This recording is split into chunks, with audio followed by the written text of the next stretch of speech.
dalam bentuk amaliyah ibadah seluruhnya hanya satu yang kita harapkan, ridhonya Allah Subhanahu wa taala. Ibtigha mardatillah. Karenanya ketika sudah seorang muslim itu paham kenapa dan harus bagaimana hingga ia akhirnya dapat mencapai tujuan kehidupannya, tidak lain adalah ridha Allah termaktub dalam firman-Nya Quran surah Al-Baqarah 207. Dan di antara manusia ada orang yang mengorbankan dirinya karena mencari ridha Allah, dan Allah Maha Penyantun kepada hamba-hamba. Pengorbanan karena memang Allah minta. Dari sirah nabawiyah kita bisa paham bahwa hidup Rasulullah SAW seluruhnya adalah pengorbanan. Karena itu ciri kehidupan harus ada yang dikorbankan. Sebagaimana seorang manusia mencintai manusia lain, mesti ada pengorbanan. Apalagi kepada Sang Pencipta. Karena mereka yang sudah paham tujuan hidupnya adalah ibtigha mardatillah, mencapai ridha Allah, maka dia akan korbankan diri semata-mata untuk mencari keridhaan Allah Subhanahu wa taala. Wa minan nas may yashri nafsahu ibtigha mardatillah wallahu raufun bil ibad.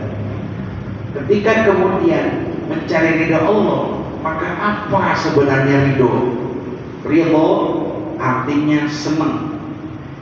Jadi pertanyaannya adalah, apakah segala yang telah kita lakukan dalam bentuk ketaatan kepada Allah, menjalankan perintahnya, menjauhkan larangannya, yang kita gapai itu disukai apa enggak sama Allah? Kalau disukai berarti Allah ridho. Kalau enggak, ada yang salah.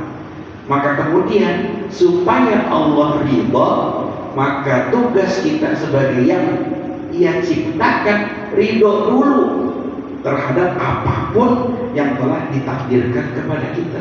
Ridhonya Allah karena kita telah ridho terhadap apapun keputusan Allah. Kebanyakan yang terjadi pada diri kita itu selalu membandingkan.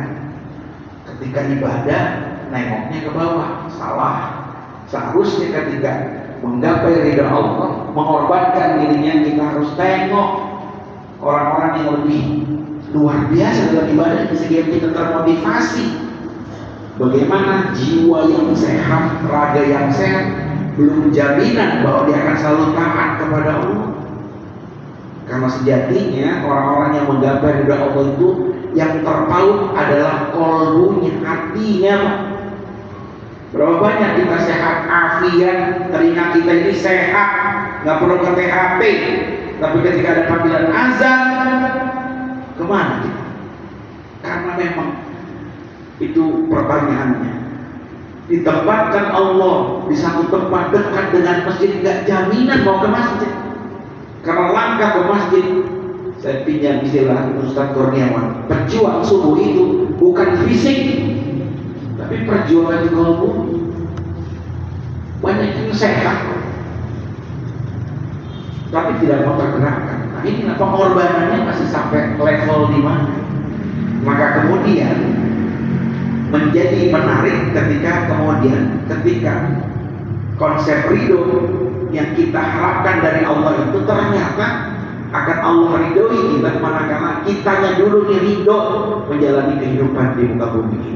Tidak